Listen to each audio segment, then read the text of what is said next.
Chào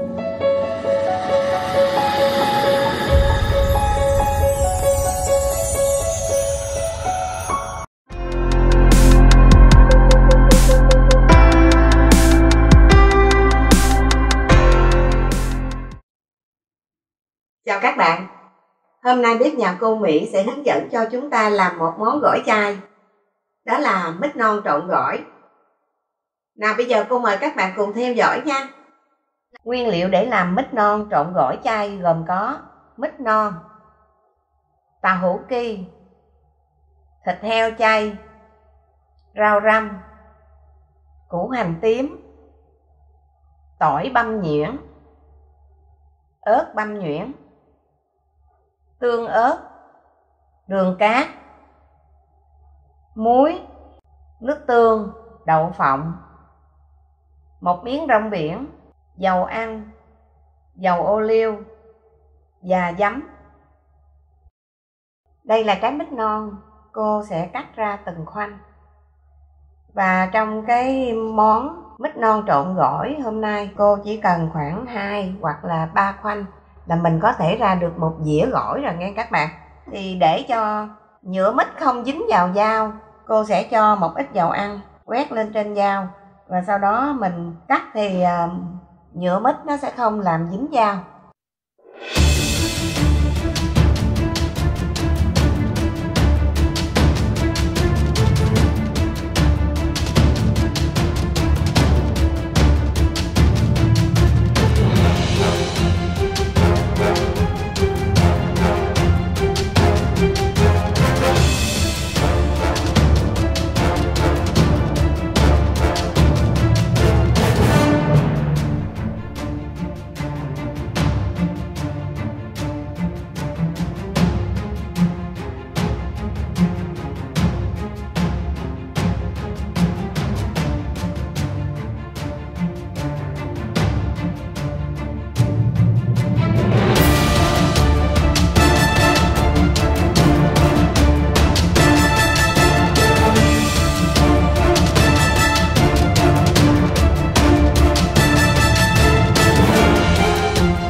Các bạn hãy dùng một miếng chanh để tha lên cho mít nó đừng có đen nhiều nha các bạn.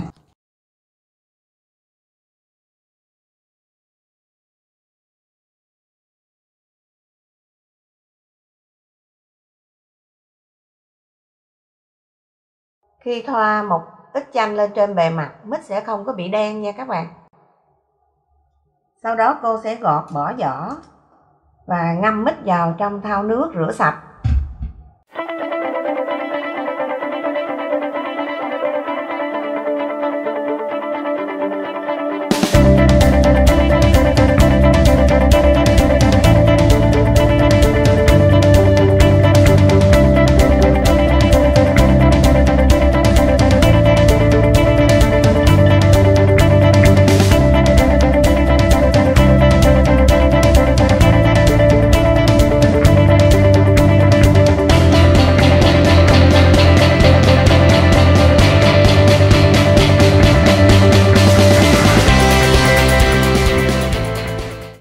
Mít sau khi đã gọt bỏ vỏ và rửa sạch cắt miếng. Bước kế tiếp là cô sẽ luộc mít cho chín mềm. Thời gian các bạn luộc mít tính từ lúc nước sôi cho đến kết thúc khoảng 10 cho đến 15 phút.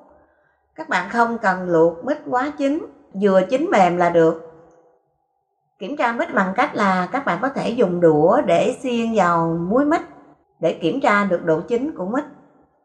Sau khi luộc xong, cô sẽ xả sạch trên nước lạnh để ráo. Mít sau khi để nguội, cô Mỹ sẽ xé ra từng miếng vừa ăn để trộn gỏi. Thì cái cách xé các bạn có thể dùng dao để cắt hoặc là dùng tay để xé nha các bạn.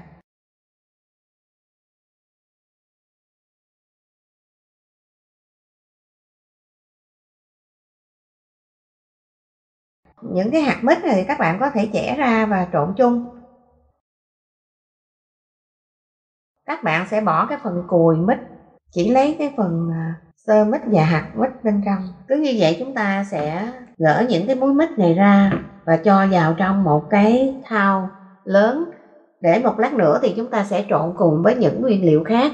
Nguyên liệu đi kèm với lại mít non trộn gỏi chay còn có thêm 3 miếng thịt heo chay. Thì 3 miếng thịt heo chay này các bạn sẽ ngâm nước cho mềm, xả sạch vắt ráo. Sau khi đã ngâm mềm, xả sạch và vắt ráo thì cô sẽ xé sợi.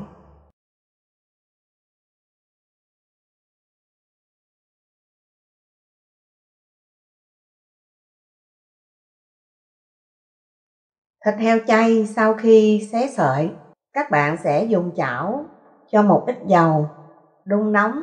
Kế tiếp cho một ít tỏi băm, trở đều cho thơm. Sau đó chúng ta sẽ cho thịt heo xé sợi này vào xào cho thật là thơm và ráo, giòn.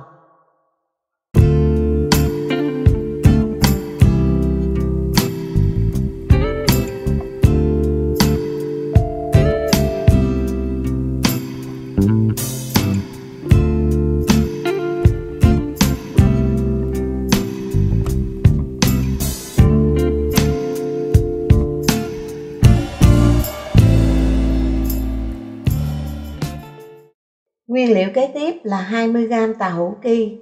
Cô sẽ chiên cho nó giòn và ăn kèm cũng như trang trí đi chung với món gỏi.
Kế tiếp cô sẽ hướng dẫn cho các bạn làm nước chấm để ăn với lại gỏi. Cô sẽ cho tất cả những cái nguyên liệu gồm có 250g nước, 50g đường cát trắng, 10g nước tương, 7g muối vào trong một cái nồi, sau đó chúng ta sẽ đun sôi lên.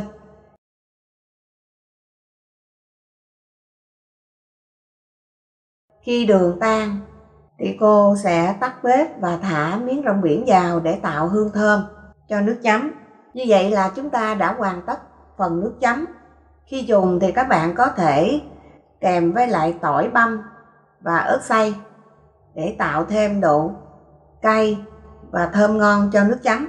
Và cuối cùng cô sẽ hướng dẫn cho các bạn làm nước giấm chua ngọt để trộn gỏi. Cho 50g giấm. Các bạn có thể dùng giấm táo hoặc là giấm gạo đều được nhé. 30g đường cát, 2 muỗng canh nước chín,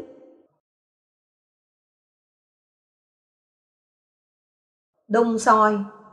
Sau đó cho tiếp 20g tương ớt vào trộn đều hỗn hợp, tắt bếp mang xuống. Trường hợp các bạn không thích cay thì các bạn có thể không dùng tương ớt. Sau khi mang xuống rồi thì các bạn sẽ đổ ra chén. Sau cùng thì cô sẽ cho 2 muỗng canh dầu ô liu vào trộn đều trong giấm.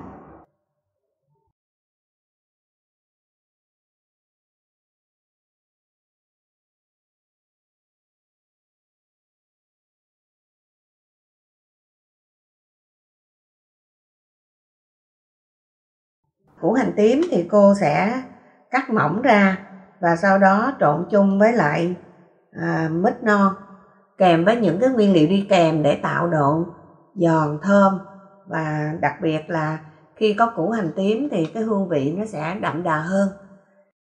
Sau cùng cô sẽ trộn gỏi mít non, cho thịt heo chay,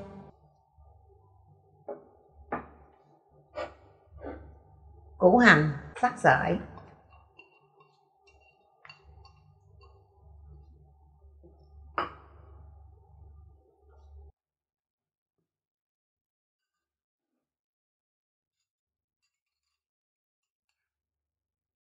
rưới hỗn hợp giấm vào và chúng ta sẽ trộn đều.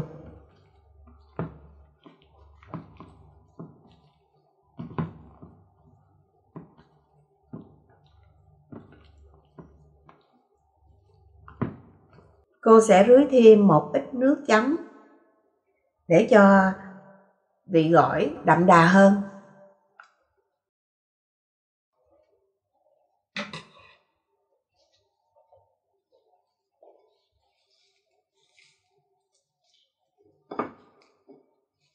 Lúc này thì cô sẽ cho rau răm cắt hơi to nha các bạn.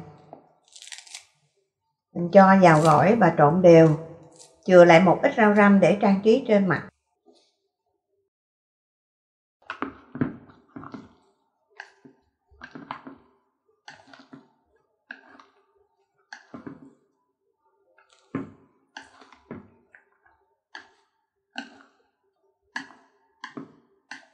Đậu phộng rang vàng đãi vỏ, cô sẽ cho một phần đậu phộng vào trong gỏi để trộn đều, còn phần còn lại chúng ta sẽ trang trí trên mặt.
Món gỏi mít non của chúng ta đã được làm xong, cô mời các bạn cùng thưởng thức.